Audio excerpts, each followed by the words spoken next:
నమస్తే, welcome to news at 6 PM. నేను అనిల్. ముందుగా గ్రేటర్ హైదరాబాద్ విశేషాలను పరిశీలిస్తే రాజేంద్ర నగర్లోని జయశంకర్ వ్యవసాయ విశ్వవిద్యాలయాన్ని మంత్రి పొన్నం సందర్శించారు. అక్కడ బీసీసీఎల్ కార్యాలయం, వ్యవసాయ కళాశాల అనుబంధ సెమినార్ హాల్ను మంత్రి ప్రారంభించారు. విశ్వవిద్యాలయంలో బీసీ విభాగం ఏర్పాటు చేసుకునేందుకు శుభాకాంక్షలు తెలిపారు. బీసీ ఉద్యోగస్తులను, విద్యార్థులను అందరూ కలిసేలా బీసీ విభాగం ఏర్పాటు చేసుకున్నారన్నారు. బలహీన వర్గాల ప్రాతినిధ్యానికి జరుగుతున్న పోరాటంలో రాజకీయ పార్టీలు మాత్రమే పాల్గొంటున్నాయన్నారు. కులగణన జరిపిన తర్వాత బీసీలకు విద్య, ఉద్యోగ, స్థానిక సంస్థలలో 42% రిజర్వేషన్లు సాధించుకోవడానికి తెలంగాణ ఉద్యమంలాగా అన్ని వర్గాలు భాగస్వామ్యం కావాలని పొన్నం పిలుపునిచ్చారు. హైదరాబాద్ కిమ్స్ ఆసుపత్రిలో చికిత్స పొందుతున్న మంచిర్యాల ఎమ్మెల్యే ప్రేమ్సాగర్ రావును మంత్రి సీతక్క పరామర్శించారు. సోదర భావంతో ఆయనకు రాఖీ కట్టి ఆయురారోగ్యాలతో త్వరగా కోలుకోవాలని ఆకాంక్షించారు. ఈ సందర్భంగా ఎమ్మెల్యే ఆరోగ్య పరిస్థితిని వైద్యులను అడిగి తెలుసుకున్నారు. ప్రేమ్సాగర్ రావు త్వరగా ప్రజాసేవలోకి తిరిగి రావాలని మంత్రి సీతక్క ఆకాంక్షించారు. రాత్రి కురిసిన భారీ వర్షానికి హైదరాబాద్ నగరంలోని టోలీచౌకి, హకీంపేట ప్రాంతంలో గోడ కూలిపోయింది. ఈ ఘటనలో అక్కడ నిలిపి ఉన్న 3 ఆటోలు, ఒక కారు దెబ్బతిన్నాయి. అదృష్టవశాత్తు ఎలాంటి ప్రాణహాని జరగలేదు. గోడ కూలిన సమయంలో వాహనాల్లో ఎవరూ లేకపోవడంతో ప్రాణం నష్టం జరగలేదు. వాహనాలు ధ్వంసం కావడంతో వాహనదారులు కంటనీరు పెట్టుకున్నారు. వికారాబాద్ జిల్లా యాలాల మండలం విశ్వనాథ్పూర్ కాకరవేణి నది నుండి కొడంగల్ అభివృద్ధి పనుల పేరుతో తరలిస్తున్న ఇసుక దోపిడీని విశ్వనాథ్పూర్ గ్రామస్తులు అడ్డుకున్నారు. ట్రాక్టర్లు తరలిస్తున్న ఇసుకను ఖాళీ చేయించారు. నూతన పోలీస్ స్టేషన్కైనా, మెడికల్ కాలేజీకైనా తమ గ్రామం నుండి పిడికెడు ఇసుక కూడా తరలించొద్దని గ్రామస్తులు ఎమ్మెల్యేకు మొరపెట్టుకున్నారు. ఇసుక తరలించడం వల్ల గ్రామంలో నది ఎండుకు ముఖం పట్టి బోర్లలో నీళ్లు రావడం లేదని గ్రామస్తులు ఆవేదన వ్యక్తం చేశారు. ఇసుక తరలింపుకు అనుమతులు ఇవ్వొద్దని, తరలించవద్దని యాలాల తహసీల్దార్కు వినతి పత్రం సమర్పించారు. తెలంగాణ గజని మహేశ్వర్ రెడ్డి అని చొప్పదండి ఎమ్మెల్యే మేడిపల్లి సత్యం విమర్శించారు. చాలా రోజుల తర్వాత మహేశ్వర్ రెడ్డికి తమ ముఖ్యమంత్రి గుర్తుకు వచ్చారా అని ప్రశ్నించారు. ఢిల్లీలో ముఖ్యమంత్రిని చూసి ఉలిక్కిపడి లేచి మాట్లాడుతున్నారని విమర్శించారు. డిసెంబర్లో ముఖ్యమంత్రి మారుతారని, మతి తప్పి పిచ్చి పిచ్చిగా వాగుతున్నారని విమర్శించారు. ఇలాంటి డిసెంబర్లో మరో 10 వచ్చినా సీఎం రేవంత్ రెడ్డినే ఉంటారని చెప్పారు. మహేశ్వర్ రెడ్డి గురువింద గింజలాంటోడని, ఆయన కింద నలుపు ఆయనకు కనిపించడం లేదని విమర్శించారు. ముందు బీజేపీలో ఎన్ని గ్రూపులు ఉన్నాయో తెలుసా అని ఆయన ప్రశ్నించారు. దమ్ముంటే స్థానిక సంస్థల ఎన్నికల్లో చూసుకుందాం రా అంటూ సవాల్ విసిరారు. వచ్చే ఎన్నికల్లో తెలంగాణలో, కేంద్రంలో కాంగ్రెస్ ప్రభుత్వాలే వస్తాయని, రాహుల్ గాంధీని ప్రధాని చేయడమే రేవంత్ రెడ్డి లక్ష్యమని చెప్పారు. గతంలో ఎన్నడూ లేని విధంగా తమ ప్రభుత్వ హయాంలో ప్రజాప్రతినిధుల కార్యక్రమం నిర్వహిస్తున్నామని జడ్చెల్ల ఎమ్మెల్యే అనిరుద్ రెడ్డి తెలిపారు. గాంధీ భవన్లో నిర్వహించిన కార్యక్రమంలో ప్రజలు తన దృష్టికి తీసుకొచ్చిన సమస్యలను అధికారుల దృష్టికి తీసుకెళ్లి పరిష్కరించే ప్రయత్నం చేశారని చెప్పారు. గత ప్రభుత్వ హయాంలో పింక్ కండువా కప్పుకుంటేనే ఇళ్లు ఇచ్చేవారని, తమ ప్రభుత్వ హయాంలో నియోజకవర్గానికి 3500 ఇళ్లను మొదటి దఫాలో మంజూరు చేసిందని చెప్పారు. వంశీరామ్ మన్హట్టన్పై తాము కోర్టులో పిల్ వేశామని, అక్కడ ఫ్లాట్లను ఎవరు కొనొద్దని తెలిపారు. అది ముమ్మాటికి ప్రభుత్వ భూమినని స్పష్టం చేశారు. శ్రావణ మాసం 3వ శుక్రవారాన్ని పురస్కరించుకొని సైదాబాద్ మాతా మైదాన్లోని శ్రీ విజయ దుర్గాదేవి లక్ష్మి అవతారంలో కొలువుతీరారు. కొత్త కరెన్సీ నోట్లతో అలంకరించారు. అమ్మవారి దర్శనానికి భక్తులు భారీగా తరలివచ్చారు. మహిళలు సామూహిక వరలక్ష్మి వ్రతాలు చేసి కుంకుమార్చన నిర్వహించారు. ఆలయ కమిటీ సభ్యులు రవిశంకర్, సునీల్ రెడ్డి, సంగీతారెడ్డి, శ్రవణ్, సంతోషి, కౌసల్య, నాగమణి, శ్రీలక్ష్మి, మధుమతి, కల్పన తదితరులు పాల్గొన్నారు. కరెంటు షాక్తో యువ రైతు మృతి చెందిన సంఘటన వికారాబాద్ జిల్లా యాలాల మండలం ముద్దాయిపేట గ్రామంలో చోటు చేసుకుంది. గ్రామానికి చెందిన పాలేపల్లి రమేష్ తన 10 గుంటల వ్యవసాయ భూమిలో వ్యవసాయం చేసుకుంటూ జీవనం సాగిస్తున్నాడు. ఈ క్రమంలో ఉదయం పొలానికి వెళ్లి సర్వీస్ వైర్ కింద పడి ఉండడం గమనించి దానిని సరిచేసే క్రమంలో కరెంటు షాక్ గురై మరణించాడు. యువ రైతు మృతితో ముద్దాయిపేట గ్రామం శోకసంద్రంలో మునిగిపోయింది. రమేష్ మృతితో అతడి భార్య గౌరమ్మ, కొడుకు ప్రదీప్, కుమార్తె శ్రీజ అనాథలయ్యారు. బాధిత కుటుంబాన్ని ప్రభుత్వం ఆదుకోవాలని గ్రామస్తులు విజ్ఞప్తి చేస్తున్నారు. ఇక ఉత్తర తెలంగాణ విశేషాలను ఒకసారి పరిశీలిస్తే బీఆర్ఎస్ నాయకులు డబుల్ బెడ్రూమ్లు ఇప్పిస్తామని, అందిన కాడికి దోచుకున్నారని, తాము నిజమైన నిరుపేదలకు మాత్రమే ఇల్లు ఇస్తున్నామని మంత్రి పొంగులేటి శ్రీనివాసరెడ్డి తెలిపారు. ఎమ్మెల్యే నాయని అడిగిన విధంగా ఇంకా మిగిలిన నిరుపేదలకు ఇండ్లు కట్టి ఇవ్వడానికి సిద్ధంగా ఉన్నామని చెప్పారు. ఇప్పటికే నిరుపేదలకు సన్నబియ్యం ఇస్తున్నామని, రైతుకు మద్దతు ధర అందించామని మంత్రి తెలిపారు. ఆనాటి ప్రభుత్వం అవకతవకలతో వారి స్వార్థం కోసమే చేస్తూ కాళేశ్వరం ప్రాజెక్టు కట్టిందని విమర్శించారు. బీజేపీ, బీఆర్ఎస్ పార్టీలు 2 తోడు దొంగలనని విమర్శించారు. స్లామ్ ఏరియాలో నివసిస్తున్న ప్రతి ఒక్కరికి ఇందిరమ్మ ఇల్లు ఇవ్వడమే ఈ ప్రభుత్వ లక్ష్యమని చెప్పారు. ఇళ్ల పట్టాలను ఆడబిడ్డల పేరుపైన ఇస్తున్నామని వివరించారు. పెద్దపల్లి జిల్లా మంతని పట్టణంలోని రావుల చెరువులో స్వయంభూగా వెలిసిన శ్రీ మహాలక్ష్మి దేవాలయంలో శ్రావణ మాసంలో పౌర్ణమికి ముందు వచ్చే శ్రావణ శుక్రవారం సందర్భంగా సామూహిక కుంకుమ పూజలను మహిళలు నిర్వహించారు. శ్రీ మహాలక్ష్మి అమ్మవారు 800 సంవత్సరాల క్రితం స్వయంభూగా రావుల చెరువులో 4 చేతులతో అమ్మవారి విగ్రహం లభించింది. అప్పటి నుండి అమ్మవారికి నిత్య పూజలు కాంకర్యాల నిర్వహిస్తారు. శ్రావణ శుక్రవారం రోజున భక్తులు అధిక సంఖ్యలో తరలివచ్చి కుంకుమ పూజలు, అమ్మవారికి ఒడిబియ్యం పోయడంతో పాటు సారే, గాజులు, పూలు, పండ్లు, సుగంధ ద్రవ్యాలు సమర్పిస్తారు. ఇక శ్రావణ మాసంలో వచ్చే 4 శుక్రవారాలు అమ్మవారికి ప్రత్యేక పుష్పాలంకరణ, కుంకుమ పూజలు నిర్వహిస్తారు. వరలక్ష్మి శుక్రవారం రోజు వేలాది మంది భక్తులు అమ్మవారికి ప్రత్యేక పూజలు, అర్చనలు చేస్తారు. తెలంగాణలో ప్రసిద్ధ పుణ్యక్షేత్రమైన రాజన్న సిరిసిల్ల జిల్లా వేములవాడ శ్రీ రాజరాజేశ్వర స్వామి దేవస్థానంలో శ్రావణ వరలక్ష్మి శుక్రవారం సందర్భంగా ప్రత్యేక పూజలు నిర్వహించారు. తెల్లవారుజామున శ్రీ రాజరాజేశ్వరి దేవి అమ్మవారికి సుగంధ ద్రవ్యాలు, జలంతో సువాసినిలు గావించారు. అనంతరం అమ్మవారికి షోడశోపచార పూజలు, చతుషష్ఠి పూజలను వేద మంత్రాలతో అర్చకులు చేశారు. శ్రీ మహాలక్ష్మి అమ్మవారికి చతుషష్ఠి పూజలు, షోడశోపచార పూజలు జరిగాయి. అమ్మవారిని ఉదయం నుండి మహిళలు దర్శించుకుని ఒడిబియ్యం సమర్పించి తమ కుటుంబ సభ్యులందరూ చల్లగా ఉండాలని వేడుకున్నారు. అనంతరం మహిళలు ఒకరికొకరు వాయనాలు ఇచ్చిపుచ్చుకున్నారు. ఆలయంలో సామూహిక కుంకుమార్చనలు జరిగాయి. శ్రావణ శుక్రవారం సందర్భంగా ఆలయంలో భక్తుల రద్దీ దృష్ట్యా ఆలయ అధికారులు గర్భాలయంలో ఆర్జిత సేవలు రద్దు చేసి లఘు దర్శనానికి అవకాశం ఇచ్చారు. నిర్మల్ జిల్లా ఎస్పీ జానకి షర్మిల ఆదేశాల మేరకు బైంసా పోలీసులు గాంజా గస్తీ నిర్వహించారు. ఇటీవల గంజాయి క్రయ విక్రయాలపై ఉక్కుపాదం మోపిన పోలీసులు పట్టణంలోని పంజేసా చౌక్, కుబీర్ అడ్డాలోని పలు పాన్ షాపులలో తనిఖీలు నిర్వహించారు. మత్తు పదార్థాలు విక్రయిస్తే కేసులు నమోదు చేస్తామని పోలీసులు హెచ్చరించారు. ప్రజలు గంజాయి, మత్తు పదార్థాలు విక్రయాలు జరిగితే సమాచారం ఇవ్వాలని పోలీసులు కోరారు.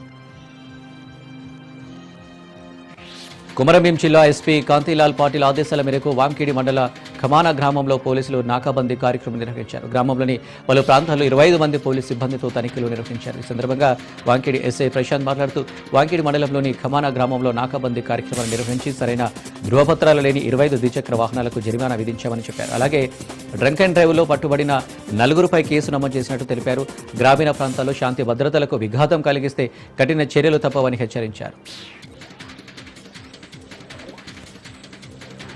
కరీంనగర్ జిల్లా తిమ్మాపూరు రాజు రహదారిపై గుర్తు తెలియని వాహనం బైక్ను ఢీకొట్టింది. ఈ ఘటనలో ముద్దసాని అఖిల అనే వివాహిత అక్కడికక్కడే మృతి చెందింది. పీజీ సెట్ ఎంట్రన్స్ పరీక్ష రాసి తిరిగి కరీంనగర్ వెళ్తుండగా ఈ ప్రమాదం జరిగింది. 3 రోజుల క్రితమే అఖిలకు వివాహమైంది. దీంతో కుటుంబ సభ్యులు, బంధువులు కన్నీరు మున్నీరుగా విలపించారు. మహబూబాబాద్ జిల్లా కొత్తగూడ మండలం కొత్తపల్లి గ్రామంలో పోలీసులు విస్తృతంగా కార్డన్ సెర్చ్ నిర్వహించారు. ఈ దాడిలో గుడుంబా తయారీ స్థావరాలను గుర్తించి ధ్వంసం చేశారు. అలాగే గ్రామంలో సరైన పత్రాలు లేని వాహనాలను స్వాధీనం చేసుకున్నారు. గుడుంబా తయారీ, అమ్మకాలు గ్రామంలో తీవ్రంగా పెరిగిపోయాయని, యువత భవిష్యత్తును హరిస్తున్న ఈ మత్తు పదార్థాలను నిర్మూలించడమే తమ లక్ష్యమని గూడూరు సర్కిల్ ఇన్స్పెక్టర్ సూర్యప్రకాష్ తెలిపారు. ప్రతి గ్రామంలో ఈ రకమైన విపత్కర కార్యకలాపాలపై నిష్ఠతో చర్యలు తీసుకుంటామని చెప్పారు. ప్రజలు కూడా పోలీసులకు సహకరించాలని కోరారు. మరిన్ని గ్రామాల్లో ఇటువంటి దాడులు కొనసాగుతాయని సమాచారం ఇచ్చినా వారి పేరు గోప్యంగా ఉంచుతామని అధికారులు తెలిపారు. వరంగల్ ట్రై సిటీస్ వ్యాప్తంగా ఆగస్టు 12 నుండి 21 వరకు నిర్వహించనున్న తీజ్ పండుగ ఉత్సవాలను విజయవంతం చేయాలని మాజీ ఎంపీ సీతారాం నాయక్ కోరారు. హన్మకొండలోని గిరిజన భవన్లో ఆయన మీడియాతో మాట్లాడుతూ గిరిజనులకున్న ఏకైక తీజ్ పండుగను రాష్ట్ర ప్రభుత్వం గుర్తించి రాష్ట్ర పండుగగా చేయాలన్నారు. ఈ ఉత్సవాలకు రాష్ట్ర గవర్నర్ను ఆహ్వానిస్తామని సీతారాం నాయక్ తెలిపారు. గోరు బంజారా ఉత్సవ కమిటీ గ్రేటర్ వరంగల్ ఆధ్వర్యంలో నిర్వహిస్తున్న తీజ్ పండుగ వేడుకలకు పెద్ద ఎత్తున బంజారాలు హాజరై విజయవంతం చేయాలని సీతారాం నాయక్ కోరారు. అనంతరం ట్రై సిటీస్ గోరు బంజారా ఉత్సవ కమిటీ సభ్యులతో కలిసి తీజ్ ఉత్సవాల పోస్టర్ను సీతారాం నాయక్ ఆవిష్కరించారు. జయశంకర్ భూపాలపల్లి జిల్లా పవిత్ర పుణ్యక్షేత్రం కాళేశ్వరంలో పవిత్ర శ్రావణ మాసం వరలక్ష్మి శుక్రవారం సందర్భంగా వరలక్ష్మి వ్రత పూజలు ఘనంగా నిర్వహించారు. శ్రీ కాళేశ్వర ముక్తీశ్వర స్వామి ఆలయ అభిషేక మండపంలో ఆలయ అధికారులు మహిళలకు పూజా సామగ్రి అందజేశారు. అర్చకుల వేద మంత్రోచ్చరణల మధ్య సామూహిక వరలక్ష్మి వ్రత పూజలు నిర్వహించారు. అనంతరం మహిళలకు ప్రత్యేక ప్రసాదాలను అందజేస్తారు. ఈ కార్యక్రమంలో ఆలయ అధికారులు, మహిళా భక్తులు అధిక సంఖ్యలో పాల్గొన్నారు. హన్మకొండ జిల్లా పరకాల పట్టణంలోని శ్రీ భవానీ కుంకుమేశ్వర స్వామి దేవాలయంలో వరలక్ష్మి శ్రావణ శుక్రవారాన్ని పురస్కరించుకుని భక్తులు తెల్లవారుజాము నుండే పెద్ద ఎత్తున మహిళలు సామూహిక వరలక్ష్మి వ్రతంలో పాల్గొన్నారు. శ్రావణ మాసం అత్యంత పవిత్రమైనదని, ఈ మాసంలో పరమేశ్వరుని ఆరాధించి అమ్మవారిని ఆర్జించడం అత్యంత విశేషమైనదని వేద పండితులు తెలిపారు. ఇలాంటి పవిత్ర శ్రావణ శుక్రవారం రోజున లక్ష్మీదేవిని పూజిస్తే వరాలు ఇస్తుందని భక్తులు నమ్ముతారని చెప్పారు. అమ్మవారి స్తోత్రాలు పఠించడం లేదా వినడం ద్వారా సంపద శ్రేయస్సుతో కలవడంతో పాటు కష్టాలు తొలగిపోతాయని భక్తులు విశ్వసిస్తారని చెప్పారు. మంచిర్యాల జిల్లాలోని చెన్నూరు పట్టణంలో చిరు వ్యాపారుల కోసం పాత ఎంఆర్ఓ కార్యాలయం వద్ద గత ప్రభుత్వం 7 కోట్ల నిధులతో ఇంటిగ్రేటెడ్ మార్కెట్ నిర్మాణం ప్రారంభించింది. మాజీ ఎమ్మెల్యే బాల్క సుమన్ హయాంలో ఈ మార్కెట్కి శంకుస్థాపన చేయగా అప్పటి ప్రభుత్వ కాలంలోనే పనులు 90% వరకు పూర్తయ్యాయి. కానీ ప్రస్తుతం చెన్నూరులో ఇంటిగ్రేటెడ్ మార్కెట్ నిర్మాణ పనులు ఎక్కడా వేసిన గొంగడి అక్కడే అన్న చందంగా నిలిచిపోయాయి. నిర్మాణం ప్రారంభించి నెలలు గడుస్తున్న అధికారులు పట్టించుకోవడం లేదని చిరు వ్యాపారులు తీవ్ర అసంతృప్తి వ్యక్తం చేస్తున్నారు. కూరగాయలు అమ్మే మహిళలు టాయిలెట్కు వెళ్లాలన్నా తీవ్రమైన ఇబ్బందులు పడుతున్నారు. ప్రస్తుత ఎమ్మెల్యే చొరవ తీసుకుని ఇంటిగ్రేటెడ్ మార్కెట్ పనులను తక్షణమే పూర్తి చేయాలని ప్రజలు కోరుతున్నారు. జయశంకర్ భూపాలపల్లి జిల్లా కాళేశ్వరంలో క్షుద్ర పూజలు కలకలం కాళేశ్వర ఆలయ ఆర్చి గేట్ దగ్గర ఆది ముక్తీశ్వర స్వామి ఆలయానికి వెళ్లే రోడ్డుపై నల్లకోడి, గుమ్మడికాయ, నిమ్మకాయలు, పసుపు, కుంకుమ మధ్య మానవాలు కనిపించాయి. దీంతో స్థానికులు, భక్తులు భయాందోళనకు గురవుతున్నారు. ములుగు జిల్లా మల్లంపల్లి మండలం కేంద్రంలోని కెనాల్ కాలువపై నిర్మాణంలో ఉన్న బ్రిడ్జి కుంగిపోయి కూలుతుంది. దీంతో పోలీసులు, రెవెన్యూ అధికారులు వాహనాలను దారి మళ్లించారు.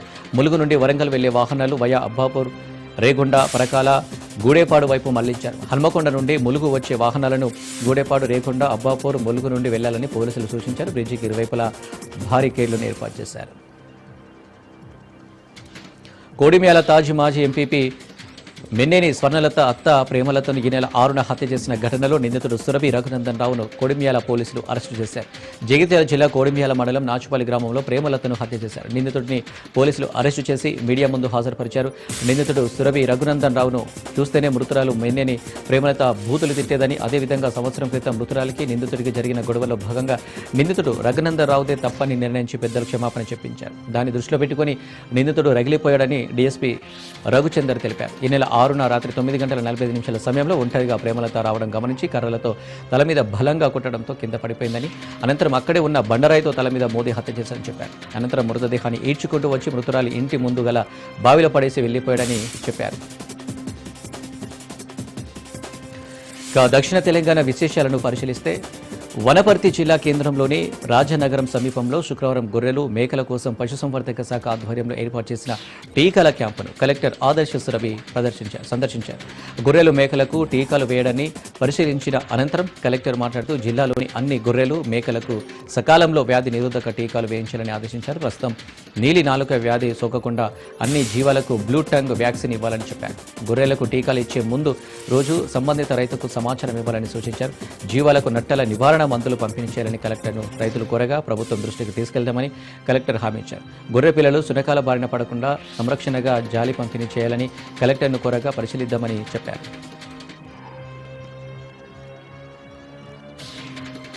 ఉత్తరాంధ్ర విశేషాలను ఒకసారి పరిశీలిస్తే అల్లూరు జిల్లాలో శనివారం సీఎం చంద్రబాబు పర్యటించనున్నారు. 9న ఆదివాసీ దినోత్సవం సందర్భంగా పాడేరులోని వంజంగి ఆలయాన్ని సందర్శించి కాఫీ రైతులతో ముఖాముఖి నిర్వహించనున్నారు. ఇందుకోసం జిల్లా అధికారులు ఏర్పాటు పూర్తి చేశారు. అల్లూరు జిల్లాలో సీఎం పర్యటనను విజయవంతం చేయాలని జిల్లా కలెక్టర్ ఏఎస్ దినేష్ కుమార్ అధికారులను ఆదేశించారు. ఈ పర్యటన నేపథ్యంలో వంజంగి గ్రామంలో జిల్లా collector AS Dinesh Kumar, SP Amit Bardar, JC Abhishek Gowda CM పర్యటన ఏర్పాట్లను పరిశీలించారు. కమిటీ ప్రతినిధులు స్థానిక జీసీసీ చైర్మన్ కిడారి శ్రవణ్ కుమార్, మాజీ ఎమ్మెల్యే గిడ్డి ఈశ్వరీలతో సందర్శించి ఏర్పాట్లను పరిశీలించారు. వంజంగి గ్రామ మహిళలతో గిరిజన సంప్రదాయ పండుగలు, ప్రదర్శనలపై చర్చించారు. ఈ పర్యటనలో పాడేరు సబ్ కలెక్టర్ సౌర్యమాన్ పటేల్, సహాయ కలెక్టర్ నిశాంత్, వివిధ శాఖల అధికారులు పాల్గొన్నారు. ప్రపంచ ఆదివాసీ దినోత్సవాన్ని పురస్కరించుకుని పార్వతీపురం ఐటీడీఏ ప్రాంగణంలో ఉన్న అడవి తల్లి విగ్రహానికి గిరిజన సంఘాల నాయకులు ప్రత్యేక పూజలు నిర్వహించి సాంప్రదాయ నృత్యాలతో ఆకట్టుకున్నారు. ఈ కార్యక్రమంలో గిరిజన సంఘ నాయకులతో కలిసి పార్వతీపురం ఐటీడీఏ పీఓ అశుతోష శ్రీవాత్సవ ప్రత్యేక పూజలు నిర్వహించి గిరిజన సంఘాల నాయకులతో కలిసి సాంప్రదాయంగా నృత్యాలు చేశారు. ఈ కార్యక్రమంలో తాను పాల్గొనడం చాలా సంతోషంగా ఉందని పీఓ ఆనందం వ్యక్తం చేశారు. పార్వతీపురం మన్యం జిల్లా పాలకొండలో శ్రావణమాస ఉత్సవాలు ఘనంగా జరిగాయి. ఉత్తరాంధ్ర ఆరాధ్య దైవమైన శ్రీ కోటదుర్గ అమ్మవారి ఆలయంలో జరిగిన కుంకుమ పూజలో వేల మంది మహిళలు పాల్గొన్నారు. పాలకొండలోని కోటదుర్గ అమ్మవారి ఆలయంలో శ్రావణమాసం సందర్భంగా గ్రహబాధలు, రుణబాధలు, అన్ని బాధలు తొలగి మంచి ఆరోగ్యంతో జీవితం కోసం ఈ సహస్రనామ స్తోత్ర పారాయణ కుంకుమార్చనలు గత 25 సంవత్సరాలుగా దేవాదాయ ధర్మాదాయ శాఖ ఆధ్వర్యంలో చేస్తున్నామని ఆలయ ప్రధాన అర్చకులు దార్లపూడి లక్ష్మీప్రసాద్ శర్మ తెలిపారు. ప్రశాంతమైన వాతావరణంలో ఈ కుంకుమార్చన జరిపించుకొని దేవదేవుని అనుగ్రహానికి పాత్రులు కావాలని కోరారు. దసరా నవరాత్రుల్లో కూడా ప్రతి ఒక్కరూ పాల్గొనాలని కోరారు. సెప్టెంబర్ 26 నుంచి అక్టోబర్ 2 వరకు నవరాత్రులు జరుగుతాయని అన్నారు. విజయనగరం జిల్లా బొబ్బిలి కుమార్ రాజా మాజీ ఎంపీ ఎమ్మెల్సీ అయిన ఆర్బీజీకే రంగారావు బహదూర్ శత జయంతి ఉత్సవాలను బొబ్బిలి బృందావనంలో ఘనంగా నిర్వహించారు. ఈ కార్యక్రమంలో ఆయన కుమారుడు బొబ్బిలి ఎమ్మెల్యే బొబ్బిలి యువరాజు ఆర్వీఎస్కే రంగారావు బహదూర్ పాల్గొని స్వర్గీయ ఆర్వీఎస్కే రంగారావు నిలువెత్తు విగ్రహానికి ఆవిష్కరించారు.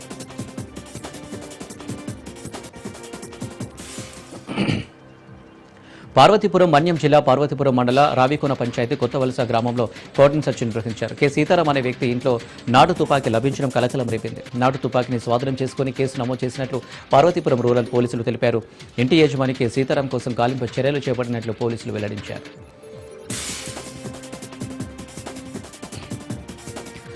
శ్రీకాకుళం జిల్లా పుందూరు మండలం బాణంలో ఒక దళితుడిపై అదే గ్రామానికి చెందిన వేటచై నాయకులు దాడి చేసి గాయపరిచారు. జనసేన పార్టీకి చెందిన కార్యకర్త గొల్లారావు భూమికి సంబంధించి అదే గ్రామానికి చెందిన వైసీపీ నాయకులు శివారెడ్డి, లక్ష్మీనాయుడు, ఆసిరి నాయుడు ఆక్రమించడంతో పాటు భూముల హద్దురాలను పాతారు. ఎందుకు తమ భూముల సర్వేరాలు పాతారని కుమార్తె వెళ్లి అడగడంతో కుమార్తెపై దాడి చేసి తర్వాత బొల్లారావుపై కూడా దాడి చేశారు. దీంతో బొల్లారావును 108 సాయంతో శ్రీకాకుళం ప్రభుత్వ ఆసుపత్రిలో చేర్పించారు. ఈ ఘటనపై పోలీసులకు ఫిర్యాదు చేసినా తీసుకోలేదని జనసేన పార్టీ కార్యకర్త బొల్లారావు ఆవేదన వ్యక్తం చేశారు. ఈ క్రమంలో నియోజకవర్గ జనసేన ఇన్ఛార్జి రామ్మోహన్ హాస్పిటల్కి వెళ్లి బొల్లారావును పరామర్శించారు. దాడిపై ఎస్పీకి ఫిర్యాదు చేస్తామని తెలిపారు.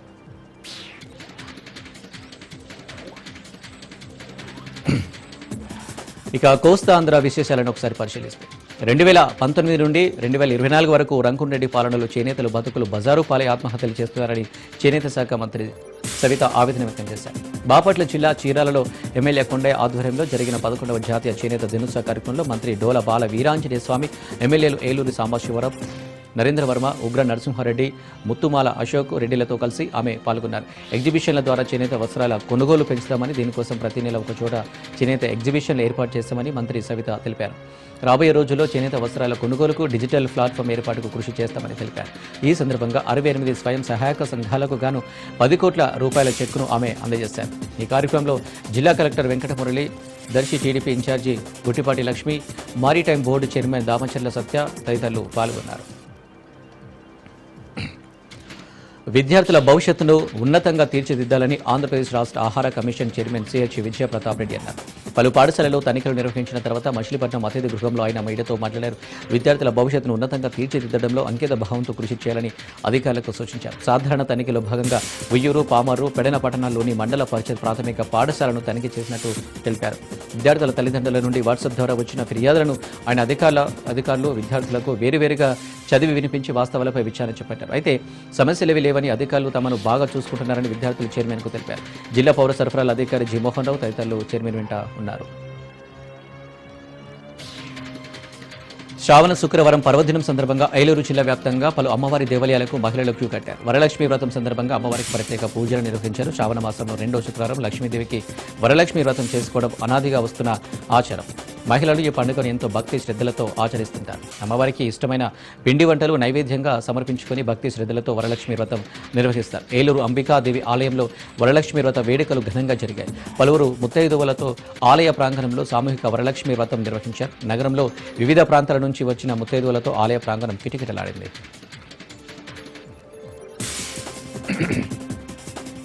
పశ్చిమ గోదావరి జిల్లా భీమవరం మావులమ్మ ఆలయంలో శ్రావణమాసం సందడి నెలకొంది.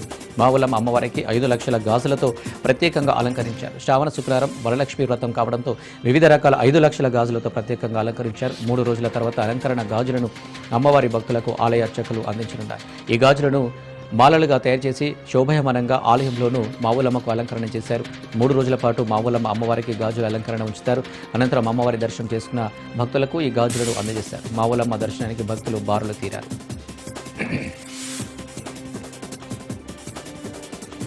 విజయవాడ నగర మధ్యలో ఉన్న శాతవాహన కళాశాల భూమిని హస్తగతం చేసుకునేందుకు 2 వర్గాలుగా తయారయ్యారని వైసీపీ మాజీ ఎమ్మెల్యే మల్లాది విష్ణు ఆరోపించారు. టీడీపీ ఎమ్మెల్సీ ఆలపాటి రాజా ఒక వర్గం ఆ భూమి తమదని, మరో వర్గం ఆ భూమిని కబ్జా చేయాలని ప్రయత్నిస్తుందని ఆరోపించారు. టీడీపీ ఎమ్మెల్సీ ఆలపాటి రాజా డైరెక్ట్గా బెదిరిస్తున్న ఆడియోలు బయటకు వచ్చాయని బాధితులు పోలీసులకు ఫిర్యాదు కూడా చేశారని చెప్పారు. జరుగుతున్న ఘటనలు చూస్తుంటే అధికార పార్టీ నేతలు రాష్ట్రంలో ఎలా దోపిడీ చేస్తున్నారని అర్థమవుతుందని చెప్పారు. తెనాలిలో ఉన్న రాజాకు ఈ భూములతో అసలేం సంబంధం ఉందో అర్థం కావడం లేదన్నారు. 5 ఎకరాల స్థలంపై కన్నేసి కబ్జా చేస్తే ప్రయత్నం చేస్తుంటే అధికార యంత్రాంగం ఏం చేస్తుందని ప్రశ్నించారు. టీడీపీ నేతలు ఇన్ని దౌర్జన్యాలు చేస్తుంటే చంద్రబాబు, లోకేష్ పట్టించుకోవడం లేదన్నారు. ఆ స్థలాన్ని కబ్జాదారుల నుంచి కాపాడి ప్రభుత్వం స్వాధీనం చేసుకోవాలని పదే డిమాండ్ చేస్తున్నామని, తక్షణమే అధికారులు శాతవాహన కళాశాల స్థలాన్ని స్వాధీనం చేసుకోవాలని కోరారు. ఎన్టీఆర్ జిల్లా నందిగామ పట్టణంలోని గాంధీ సెంటర్లో మాజీ ముఖ్యమంత్రి వైఎస్ రాజశేఖర రెడ్డి విగ్రహాన్ని మున్సిపల్ కార్మికులు తొలగించారు. కొద్ది నెలల క్రితం రాజశేఖర రెడ్డి విగ్రహాన్ని తొలగింపుకు మున్సిపల్ సమావేశంలో తీర్మానం చేశారు. దీనికి అనుగుణంగా గత రాత్రి జేసీబీ మిషన్ల ద్వారా వైఎస్ రాజశేఖర రెడ్డి విగ్రహాన్ని తొలగించారు. విగ్రహం తొలగింపుపై శాంతియుత పోరాటానికి వైసీపీ నాయకులతో మాజీ ఎమ్మెల్యే మొండితోక జగన్మోహన్ రావు, ఎమ్మెల్సీ అరుణ్ కుమార్ సిద్ధమయ్యారు. ఎన్టీఆర్ జిల్లా నందిగామ పట్టణంలో మాజీ సీఎం స్వర్గీయ వైఎస్ రాజశేఖర రెడ్డి విగ్రహాన్ని తొలగించిన ప్రాంతాన్ని జిల్లా వైసీపీ అధ్యక్షుడు దేవినేని అవినాష్, మాజీ ఎమ్మెల్యే జగన్మోహన్ రావు పరిశీలించారు. అనంతరం దేవినేని అవినాష్ మాట్లాడుతూ కోర్టు దృష్టిలో ఉన్న రాజశేఖర రెడ్డి విగ్రహ స్థలం విషయంలో అర్ధరాత్రి ముసుగులు వేసుకుని దొంగలా వచ్చి తొలగించడం దుర్మార్గమన్నారు. ఎంపీ కేశినేని శివనాథ్, ఎమ్మెల్యే తంగిరాల సౌమ్యల మధ్య లిక్కర్, ఇసుక వాటాల కోసం కొట్టుకునే పరిస్థితి ఉందని హాట్ కామెంట్ చేశారు. ఇచ్చిన సంక్షేమ పథకాలను సక్రమంగా అమలు చేయలేని కూటమి ప్రభుత్వం ప్రజలను తప్పుదో పట్టించడానికి ఇలాంటి దుర్మార్గ కార్యక్రమాలు చేస్తుందని మండిపడ్డారు. ఉమ్మడి ఆంధ్రప్రదేశ్ ప్రజలకు అభివృద్ధి సంక్షేమం అందించిన గొప్ప నాయకుడు స్వర్గీయ వైఎస్ రాజశేఖర రెడ్డి అని కొనియాడారు. ఓటర్ల జాబితా ప్రత్యేక సమగ్ర సవరణకు వ్యతిరేకంగా సిపిఎం ఆధ్వర్యంలో విజయవాడలో ధర్నా చౌక్ వద్ద నిరసన తెలిపారు. సిపిఎం రాష్ట్ర కార్యదర్శిని శ్రీనివాసరావు, కార్యదర్శి వర్గ సభ్యులు సిహెచ్ బాబురావు, కార్మిక ప్రజా సంఘాల నేతలు పాల్గొన్నారు. ఈ సందర్భంగా వారు మాట్లాడుతూ సవరణతో 15 లక్షల ఓట్లు గల్లంతయ్యాయని, 45 లక్షల ఓట్లు ఉంటాయో పోతాయో తెలియని పరిస్థితి నెలకొందన్నారు. బెంగాలీ భాష మాట్లాడే వాళ్ళు అంతా బంగ్లాదేశీలాగా ముద్ర వేశారని ధ్వజమెత్తారు. మోడీ, అమిత్ షా చేతుల్లో ఎన్నికల కమిషన్ తోలుబొమ్మలా మారిందని విమర్శించారు. మోడీ చెప్పినట్టే ఎన్నికల కమిషన్ ఆడుతుందని ఎద్దేవా చేశారు. తమకు అనుకూలమైన వారి ఓట్లు మాత్రమే ఉంచి ఇతర ఓట్లు తొలగించే కుట్ర పన్నుతున్నారని అన్నారు. ఇప్పుడు బీహార్లో మొదలైందని, త్వరలోనే ఆంధ్రప్రదేశ్ కూడా వస్తుందన్నారు. పౌరసత్వ చట్టాన్ని ప్రజలు తిప్పికొట్టారని ప్రజలకు పిలుపునిచ్చారు. మాజీ మంత్రి మెరుగ నాగార్జున కీలక వ్యాఖ్యలు చేశారు. పులివెందుల జడ్పీటీసీ ఎన్నికల్లో ఓవైపు అరాచకాలు చేస్తూనే వైఎస్ వివేక హత్య ఘటనను మరోసారి తెరపైకి తీసుకొచ్చారన్నారు. చంద్రబాబు మార్కు రాజకీయాల భాగంగా వివేకానందరెడ్డి కుమార్తె సునీతను రంగంలోకి దింపారన్నారు. సునీతమ్మ చేసే పనులకు వివేకానందరెడ్డి ఆత్మ క్షోభించదా అని ప్రశ్నించారు. వివేకానందరెడ్డిని తానే చంపానని దస్తగిరి అనే వ్యక్తిని అప్రూవర్గా మార్చారన్నారు. ఏ ఎన్నిక వచ్చినా ఆమె వచ్చేస్తుందని ఘాటు వ్యాఖ్యలు చేశారు. చంద్రబాబు చేతిలో సునీతమ్మ కీలు బొమ్మలా మారిందని, వివేక హత్య ఎవరి హయాంలో జరిగిందో తెలియదా అని ప్రశ్నించారు. రాయలసీమ విశేషాలను పరిశీలిద్దాం. కడప జిల్లా పులివెందుల జడ్పీటీసీ ఉప ఎన్నికను ప్రజాస్వామ్యబద్ధంగా నిర్వహిస్తున్నామని జిల్లా ఇన్ఛార్జి మంత్రి సవిత తెలిపారు. వైసీపీ దౌర్జన్యాలను ఓటర్లు గమనిస్తున్నారని, పోలీసులకు అడ్డం పెట్టుకుని ఎన్నికలు నిర్వహించాల్సిన అవసరం టీడీపీకి లేదన్నారు. గతంలో లాగా తాము నామినేషన్లు వేయడానికి వచ్చిన వారిని బెదిరించలేదని చెప్పారు. పోలీసులతో వైసీపీ నేతలు అసభ్యంగా మాట్లాడుతున్నారని, సతీష్ రెడ్డి, అవినాష్ రెడ్డిలు రెచ్చగొట్టే మాటలతో స్థానికులను భయభ్రాంతులకు గురి చేస్తున్నారని ఫైర్ అయ్యారు. సునీతను కూడా చంపుతారేమోనని అనుమానం వ్యక్తం చేశారు. వీఆర్ హైస్కూల్పై ఎమ్మెల్సీ పర్వత్ రెడ్డి చంద్రశేఖర్ రెడ్డి చేసిన వ్యాఖ్యలపై నెల్లూరులో మంత్రి నారాయణ ఘాటుగా స్పందించారు. వైసీపీవి అర్థం లేని ఆరోపణలని మండిపడ్డారు.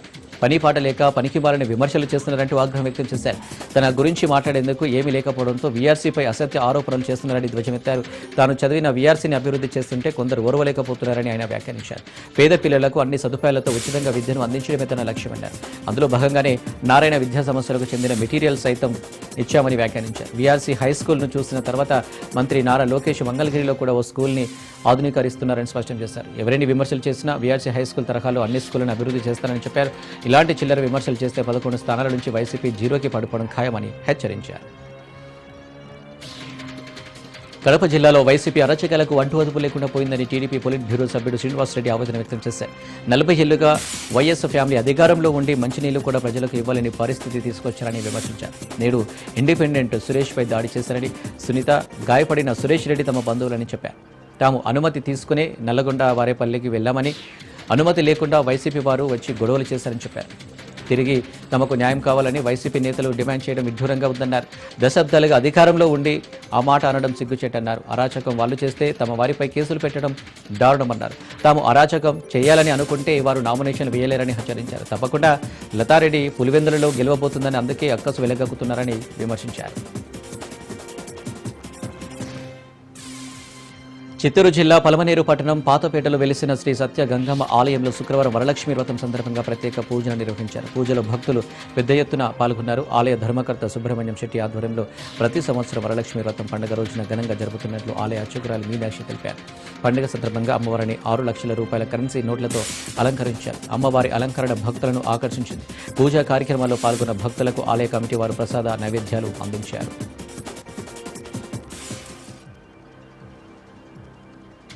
నంద్యాల జిల్లా ప్రముఖ పుణ్యక్షేత్రమైన శ్రీశైల మహాక్షేత్రంలో శ్రావణ శుక్రవారాన్ని పురస్కరించుకుని దేవస్థానం ఆధ్వర్యంలో ఉచిత సామూహిక వరలక్ష్మి వ్రతం ఘనంగా నిర్వహించారు.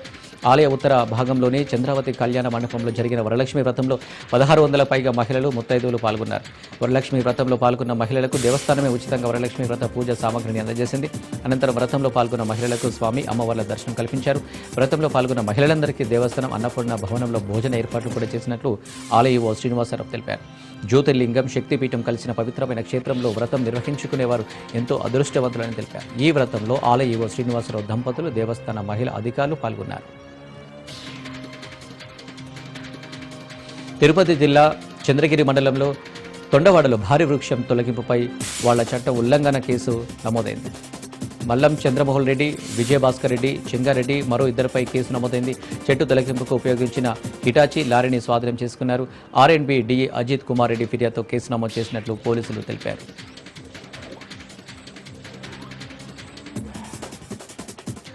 అన్నమయ్య జిల్లా రాయచోటి పట్టణ శివార్లోని సద్దికుల్లవంక ఫారెస్ట్ చెక్పోస్టు వద్ద ఫారెస్టు అధికారుల వాహన తనిఖీలు 6 లక్షల విలువైన 10 ఎర్రచందనం దుంగలు, ఒక కారు పట్టుబడింది. ఫారెస్టు అధికారుల వాహన తనిఖీలను ముందుగానే పసిగట్టిన 2 ఎర్రచందనం స్మగ్లర్లు కారును రోడ్డుపైన వదిలేసి అక్కడి నుంచి పరారయ్యారు. అనుమానాస్పదంగా ఉన్న కారు ఫారెస్టు అధికారులు పరిశీలించగా అందులో 10 ఎర్రచందనం దుంగలు లభ్యమయ్యాయి. దీంతో కారుతో పాటు 10 ఎర్రచందనం దుంగలను స్వాధీనం చేసుకుని సానిపయ్య రేంజ్ కార్యాలయానికి తరలించారు. కేసు నమోదు చేసిన సానిపయ్య రేంజ్ ఫారెస్టు అధికారులు స్మగ్లర్ల కోసం ముమ్మరంగా గాలిస్తున్నారు. నెల్లూరు జిల్లా మనుబోలు రైల్వే స్టేషన్ సమీపంలోని చెల్లపల్లి రైల్వే దగ్గర గంగా కావేరి ఎక్స్ప్రెస్కు ప్రమాదం తప్పింది. ఇంజిన్ పక్కనే ఉన్న భోగి దగ్గర ఒక్కసారిగా దట్టమైన పొగలు వ్యాపించాయి. గంగా కావేరి ఎక్స్ప్రెస్ చాప్రా నుండి చెన్నై వెళ్తుండగా ఈ ప్రమాదం జరిగింది. ప్రయాణికులు ఇచ్చిన సమాచారంతో డ్రైవర్ అప్రమత్తమై రైలును నిలిపివేశారు. పొగలు రావడంతో భయాందోళనకు గురైన ప్రయాణికులు భోగి నుండి బయటకు పరుగులు తీశారు. బ్రేక్స్ పట్టేయడంతో చక్రాల రాపిడికి పొగలు వచ్చినట్లు తెలుస్తుంది. ఈ సమాచారం అందుకున్న రైల్వే అధికారులు ఘటనా స్థలానికి చేరుకుని మరమ్మతులు చేపట్టారు. సుమారు అరగంట పాటు రైలు నిలిపివేసి మరమ్మతుల అనంతరం చెన్నై పంపారు. రేణిగుంట రమణ విలాస్ సర్కిల్ సమీపంలో ఎఫ్బి ఫుడ్స్ బేకరీపై food safety authority of India joint food controller Purnachandrarao, legal metrology controller Sudhakar ఆధ్వర్యంలో ఆకస్మిక తనిఖీలు నిర్వహించారు. ఈ తనిఖీలో ఆహార పదార్థాల నాణ్యత ప్రమాణాలు, నిల్వ గదుల నిర్వహణ, లేబులింగ్ సమాచారం, శుభ్రత ప్రమాణాలపై సమగ్రంగా పరిశీలించారు. పరిశీలనలో గత 2 ఏళ్లుగా లైసెన్స్ లేకుండా నిర్వహిస్తూ కాలం చెల్లిన నాసిరకం పిండి, రసాయన రంగులు, చెడిపోయిన గుడ్లతో చిన్న పిల్లలకు వినియోగించే బేకరీ పదార్థాలను తయారు చేసినట్టు గుర్తించారు. దీనిపై తీవ్ర అసంతృప్తి వ్యక్తం చేసిన అధికారులు బేకరీని తక్షణమే మూసివేయాలని ఆదేశించారు. ప్రజా ఆరోగ్యానికి హాని కలిగించే విధంగా వ్యవహరించడంపై కఠిన చర్యలు తీసుకుంటామని హెచ్చరించారు. కడప జిల్లా పులివెందులలో జరుగుతున్న దాడులు దివంగత వైఎస్ వివేక హత్యాకాలంలో జరిగిన సంఘటనలను గుర్తు చేస్తున్నాయని వైఎస్ సునీత అన్నారు. తమ బంధువైన సురేష్ అనే వ్యక్తిపై దాడులు చేసింది వైఎస్ అవినాష్ రెడ్డి అనుచరులేనని సునీత అనుమానం వ్యక్తం చేశారు. కడప ఎస్పీని కలిసిన సునీత దాడులకు పాల్పడుతున్న వారిపై చర్యలు తీసుకోవాలని, శాంతి భద్రతల సమస్యలు తలెత్తకుండా చూడాలని విజ్ఞప్తి చేశారు. నంద్యాల జిల్లా నకిలీ ఆయుర్వేద మందులు కలకలం రేపాయి. నకిలీ ఆయుర్వేద మందులను సరఫరా చేస్తున్న వైద్యుడు నరసింహులను పోలీసులు అదుపులోకి తీసుకున్నారు. వైద్యులు నరసింహులు, యశోద, సిఐ ఈశ్వరయ్యను కస్టడీకి తరలించారు. ఎలాంటి అనుమతులు లేకుండా రోగులకు చికిత్స అందిస్తున్నట్లు పోలీసులు వెల్లడించారు. ప్రతి నెల 6న నంద్యాలలోని ఓ ప్రైవేటు లాడ్జీలో మకాం వేసి మంతనాలు జరిపినట్లు వెల్లడించారు. ఇక సున్నిపెంటలో మందులు తయారు చేసి నంద్యాలలో అమ్ముతున్నట్లు పోలీసులు గుర్తించారు. నిందితులపై కఠిన చర్యలు తీసుకునేలా కలెక్టర్కి సమాచారం అందించినట్లు తెలిపారు. ఇక జాతీయ, అంతర్జాతీయ విశేషాలను పరిశీలిస్తే అధికారిక సమావేశాల నిమిత్తం ఢిల్లీలో ఉన్న తెలంగాణ రాష్ట్ర పంచాయతీరాజ్, గ్రామీణాభివృద్ధి, మహిళా శిశు సంక్షేమ శాఖ మంత్రి సీతక్క రాఖీ పౌర్ణమి సందర్భంగా ముందస్తు రాఖీ వేడుకలు నిర్వహించారు. ఈ కార్యక్రమంలో ములుగు జిల్లా నుంచి వచ్చిన కాంగ్రెస్ కార్యకర్తలతో కలిసి సోదర భావంతో రాఖీ పండుగను జరుపుకున్నారు. ఈ సందర్భంగా నాయకులకు స్వయంగా రాఖీ కట్టి వారిని ఆశీర్వదించి సోదర సోదరీమణుల మధ్య బంధాన్ని ప్రతిబింబించేలా ఈ వేడుకను ఘనంగా నిర్వహించారు. రాష్ట్రం కోసం అనేక బాధ్యతలు నిర్వహిస్తున్న సీతక్క వ్యక్తిగతంగా సోదరులపై చూపుతున్న ప్రేమను ఈ సందర్భంగా అందరికీ తెలియజేశారు. రాఖీ కేవలం ఓ పండుగే కాదు, ఇది కుటుంబ బంధాలను, నమ్మకాన్ని, పరస్పర బాధ్యతను గుర్తు చేసే ప్రత్యేకమైన రోజు అని, అందుకే ముందుగానే తమ ప్రాంత నాయకులకు రాఖీలు కట్టానని మంత్రి సీతక్క పేర్కొన్నారు. ఈ వేడుకలో పాల్గొన్న నాయకులు సీతక్క ప్రేమాభిమానాలకు కృతజ్ఞతలు తెలిపారు. ఛత్తీస్గఢ్ రాష్ట్రం రాజ్నందగావ్ జిల్లాలో విదేశీ బహుమతులను ఆశ చూపి సైబర్ నేరగాళ్లు మోసానికి పాల్పడ్డారు. ఈ ఘటనలో 3 నైజీరియన్, దక్షిణాఫ్రికా మోసగాళ్లను పోలీసులు అరెస్టు చేశారు. మహిళలు లక్ష్యంగా సైబర్ నేరగాళ్లు వలవేస్తున్న 3 మోసగాళ్లను రాజ్నందగావ్ పోలీసులు అరెస్టు చేశారు. మోసంపై మే 5న రాజ్నందగావ్కు చెందిన ఒక మహిళ చిచోలా పోలీస్ స్టేషన్లో ఫిర్యాదు చేసింది. ఢిల్లీలో 3 విదేశీ దుండగులను అరెస్టు చేయగా అందులో 2 నిందితులు నైజీరియాకు, ఒక నిందితుడు దక్షిణాఫ్రికా మూలానికి చెందినవారు అని అన్నారు. నిందితుల నుండి 2 ల్యాప్టాప్లు, 14 మొబైల్ ఫోన్లు, 6 పెన్ డ్రైవ్లు, 5 స్విచ్ ఆఫ్ మొబైల్, 5 ఏటీఎం కార్డులు, 32 సిమ్లను స్వాధీనం చేసుకున్నారు. అరెస్టు చేసిన నిందితుడు స్టీఫెన్ అలియాస్ లక్కీ కింగ్లీ దక్షిణాఫ్రికా నివాసి, జార్జ్ చుక్షు మేకా నైజీరియా నివాసి. నిందితులపై వివిధ సెక్షన్ల కింద పోలీసులు చర్యలు ఉంటాయని రాజ్నందగావ్ జిల్లా ఎస్పీ మోహిత్ గార్గ్ వెల్లడించారు. భారత్, అమెరికా మధ్య వాణిజ్య యుద్ధం తీవ్ర స్థాయికి చేరుకుంది. భారత దిగుమతులపై అమెరికా అధ్యక్షుడు డొనాల్డ్ ట్రంప్ 50% టారిఫ్లు విధించడంతో దానికి ప్రతిగా భారత్ తీవ్రమైన నిర్ణయం తీసుకుంది. అమెరికాకు చెందిన విమాన తయారీ దిగ్గజం బోయింగ్తో దాదాపు తుది దశలో ఉన్న $3.6 బిలియన్ కీలక రక్షణ ఒప్పందాన్ని నిలిపివేస్తున్నట్టు ప్రకటించింది. ఇరు దేశాల మధ్య రక్షణ సంబంధాల్లో ఇది ఒక పెద్ద ఎదురుదెబ్బగా విశ్లేషకులు భావిస్తున్నారు. భారత నౌకాదళం కోసం 6 అధునాతన P-8I పోసైడాయిన్ విమానాలను బోయింగ్ నుంచి కొనుగోలు చేసేందుకు ఈ ఒప్పందం కుదిరింది. సముద్రంపై సుదూర నిఘా జలంతర్గాములను గుర్తించి ధ్వంసం చేయగల సామర్థ్యం ఈ విమానాల ప్రత్యేకత.